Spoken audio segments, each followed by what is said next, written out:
Ụtụtụ ọma na ụmụ ọdịnala Igbo. A sị nka chi taata bụ afọ fọtara anyị ihe ọma. Ya dịrị nwoke mma, ya dịrị nwaanyị mma. Anyị ga-adị ka echi n'echi adị agwụ agwụ ise. Abụkwa m onye nke gị Ugochi Tubelu Oraifite. Abụ m nwa Adama, ha anyị na-akpụ arụ na Oraifite. Ihe enyi maka ịbịa n'ụbọchị taa ka m kụwara ụmụ ọdịnala ihe wu preya ma ọ bụ ịga ọfọ. Ọ bụrụ ndị ụka ọbịa kụziri anyị ka esi ekpe ekpere. Ọ ihe ahụ ndị Igbo na-akpọ ịga ọfọ ka ha tụgharịrị wee na-eme ya n'ụzọ ekpere. Asịzie gị na ekpere den ọ dịzie ka anyị nwụ na ha na-elesi anyị egwu. Ọ bụrụ eziokwu, bifo ndị ụka ọbịa anyị marụburu Chukwu kpata anyị ji agbaburu afa Nwaka Ego, Chukwudị, Ifeyi Nwa, Chukwu nwe ndụ and so on. So anyị gbagburu Chukwu okike a, mana na ha bịa colonize anyị wee superimpose their religion on us, wee swallow everything. Maka ngwa gị, ọ bụrụ country niile, continent niile ha colonized accept their religion. Example, India. All Britain colonized India, but India still maintain their language. Ha nwere national language a na-akpọ Hindi, can maintain all their religion. But I want the African area, I swallow everything. We give away our identity and who we are. Mana ka nkọwara gị ihe dịka onye mgbasa ozi ọdịnala ka ịghọta na ọ bụrụ ha nwa kụziri anyị before ha bịa. Prayer contains 4 departments. Nke mbụ, to praise God, glorify him. Then the second part bụ ịyọ mgbaghara mmehie, seek for his forgiveness. The third one bụ mmadụ ịyọzi etu o si wee dịrị ya mkpa. Then the fourth one bụ mmadụ igbochi ibuchi ya against any negative energy, which ndị Igbo ma bụrụ.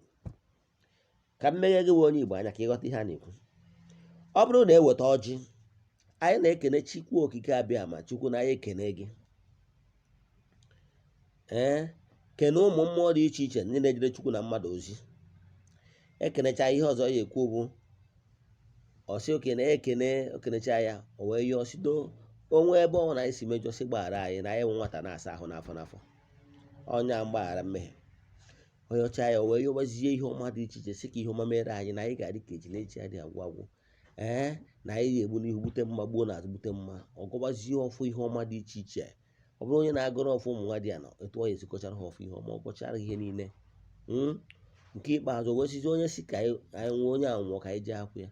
Onye si na ya adị na ya were anazere mmiri o, ịghọtara ya? Ọnya ka ndị ụka na-akpọ back to sender. Ka nkọwara ihe ghọtara. Ndị ụka bụ ha bido ikpe ekpere, okpee ikene Chineke, ọyọ mgbaghara mmehie, ọyọ ihe dị ya n'obi, okwuo back to sender. If not the same format.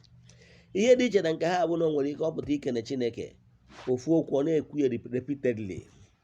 Okwucha ọbụwa abụ na-eme ka ndị Farisi, mana o nwere ebe ọ dị n'akwụkwọ nsọ na ndị Farisi na-ekpe ekpere ka lauda. Ha na-ekwu ọtụtụ okwu nke nnọọ ọnya ka Chineke eji nụ ayịyọ ha. Ọkwa ihe ekwu nwere ebe ọ dị na Baịbụl, yes. Mana ndị omenala anyị na-agọdọ ọfọ, anyị adịghị ekwu repeatedly ma anyị mesịa agụwa egwu ma ọ mewe ụmụ anwansi niile a na-eme ka ekpere too nnukwu ogologo ma ọ mewezie ka hit mewe mmadụ. Ịghọtara ya? Anyị na-aga straight to the point maka na Chukwu okike adịghị echi ntị. Ụmụ mmụọ dị iche iche ndị na-eje Chukwu na mmadụ ozi mmụọ ka ha bụ, ha dị echi ntị. Ị na-edere ikwu ofu ihe repeatedly ka hit mewe gị ka ha wee nụ. Ịghọtara ya? So ihe kwesịrị ịma n'ọdịnala Igbo. So ịkwena ka onye ụka ọbịa bịa rie gị mugo na-asị na ụdị na n'ọchị nke ha aka, ma ọ bụrụ eziokwu. Nke bụ eziokwu na ofu Chukwu ka ha na-ekpere, ofu Chukwu okike. One power flows from radiation down to the universe. Anybody can tap it. All depends ihe ịchọ tap ya for, whether for negative and positive.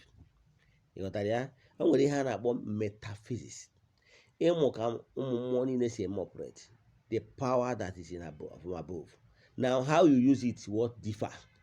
Ọnọdụ ka ịkịta moto na-eje Lagos, onye ọbụla let's say destination Lagos, mana ị nwere ike iji obere moto jee Lagos, ị nwere ike iji 911, ị nwere ike iji trailer, ị nwere ike ijikwa ụgbọelu, ihe dị iche mgbe onye ji elu. So Almighty Father is one.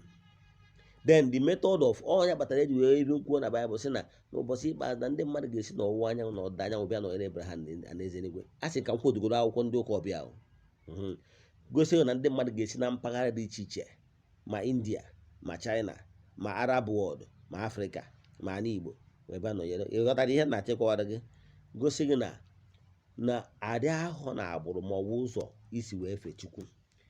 Dịwakwa okwu Jizọs kwuru na akwụkwọ nsọ sị n'ụbọchị ikpeazụ ahụ na ihe a ga-ajụ na ya nọ n'ụlọ nga ịbịa nete ya, agụụ na-agụ ya ịbịa inyere ya nri, onye agbata iwere ya. Ihe a ga-ajụ ezi omume mmadụ. The love is shown for your fellow man and other creatures.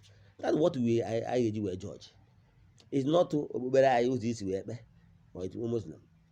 All that sin is a reproach, righteousness exalts a nation. Mana China and India is the fastest growing economy. Ọnwụ na ha dị ekpere Chukwu, kedu ka Chineke ga-esi na-agọzi ha? Bible kwuru na righteousness exalts a nation. N'ezi omume na-ewuli mba. Ị na-efere na gị na-ekpekarịcha ịma the richest man in Africa ọ bụrụ onye na-akpụ isi ala. Ụfọdụ ndị nwere ego na Naịjirịa bụ ndị na-akpụ isi ala. Chukwu ọ gọziri ha. So ọ bụrụ maka ekpere gị ka o ji agọzi gị, ọ bụrụ maka cross over night gị ka eji gọzi gị, because na onye nwere ego highest man nwekarịrị ego na Africa now, ọ bara ore gba ya afa eso eme cross over night mana a na-agọzi ya. So isi na na-ewu onye kwere n'ụka ọbịa maka ihe na ndị ọzọ na-eme mmegheri. Ihe dị mkpa wụ ya inner disposition, that is inner preparation. Etu isi meghe obi gị na etu isi wee dị nkwado ya inner power, ihe ga-emove whatever your desire is. Ọ nkwado ịkwadoro na-eme, ọ Chukwu na-eme, mmụọ na-eme, ọ bụrụ mmadụ. So ihe dabere na ịbụ ụmụ ikwu na ka ụmụ ndị Juu si na anyị bụ ụmụ Abraham maka ihe na ihe ọma niile dị na-eche anyị. Etu aka ụfọdụ ndị ụka ọbịa si eme, ha believe na ha bụ anyị bụ ndị na-eso Kraịst maka ihe ọma niile ya abịa na plate of gold. I can tell you na 5 richest men in the world are not even Christians. Are you surprised? So ihe na-achịkọwa ihe a na-eche ekewo knowing how to do the principles that governs the universe. Once you apply it for it, it works for you. N'agbanyeghị ụdị okpere ọbụla ị na-ekpe, the way you use the power that flows into creation, that determine how spiritual strong you will be. Mata okpere ị na-ekpere ka ọ ha ma eto. Inwe ajụjụ ihe afọ WhatsApp nọmba, jụọ m ajụjụ. Onwe ịchọ ka m kụziere gị bụ ịchọrọ ịmata n'ọdịnala Igbo, jụọ m. My WhatsApp number is 0805 7837 Ugochi Tubelu. Ihe ejikwa chọta na Facebook. Daalụnụ.